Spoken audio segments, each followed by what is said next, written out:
Ден Дончев тврди дека вчерашните снимки со парите и со него се стари и приватни, а тврди и дека разговорите се манипулација за да му наштетат. Две од 4 снимки кои опозицијата ги поврза со улогата на екс-директорот на Фондот за здравство Дончев со случајот Дијамет не се разговори за таа сделка, соопшти Дончев. Приметливо е дека снимките се нецелосни и се вадени од контекст со цел во јавноста да се постигне одреден наратив.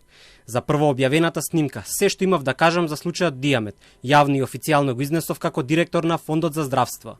Случајот е тежок околу 200 милиони евра. Да не заборавиме, како што е општо познато во јавноста, во банка во Монако се замрзнати 9 милиони евра, а во Македонија 2,5 милиони евра, на име на поранешната сопственичка Вера Иванова.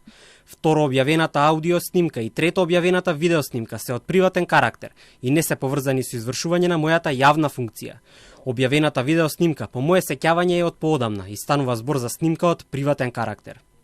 Обвинителството има две истраги, една против Дончев со пријава од Вера Иванова за рекет, една против Вера Иванова која е пред крај и се однесува на сомнежите при доделената концесија за дијализа на фирмата Дијамет. Од организиран криминал бараат пријавувачите на интернет да ги пријавуваат снимките во обвинителството. Основното јавно обвинителство за гонење на организиран криминал и корупција нема да постапува по нецелосни снимки и предпоставки. Во надлежност на Министерството за внатрешни работи и Управата за финансиска полиција е откривањето на кривичните дела од економско-финансиска природа.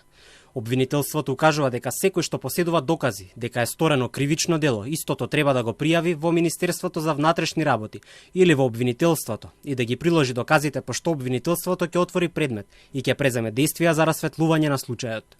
ВМРО ДПМН бара одговорност и лисици и за Дончев и за Заев по објавените снимки, додека владеачката партија смета дека опозицијата врши манипулации како што правела со години наназад. Јавното обвинителство требаше уште веднаш да постапи и да го викне Дончев на распит, да отвори предмет против него и да го стави во притвор. Ништо од ова не се случи. Затоа што со јавното обвинителство за организиран криминал раководи Вилма Русковска, обвинител кој целосно ги игнорираше сите искази и докази на Боки 13, дека кај Заев завршиле парите од рекет. Изминативе месеци, а предпоставувам и следните 20 до 30 дена, ќе бидеме жртви на многу и фейк нюз напади. И тоа предпоставувам дека е очекувано во избори. Но она што не можам да прифатам е дека некој да излезе пред јавноста и да ја бара довербата на граѓаните без ниту еден доказ дека нешто научил од сопствените грешки и дека барем малку се променил од минатото. Снимките беа објавени на новоотворен YouTube канал вчера. Дончев си даде оставка на почетокот на мај. Опозицијата го обвини дека сака да избега, а тој рече дека е од приватни причини поради член на своето семејство. Член 4 колку е обврската на концесионерот.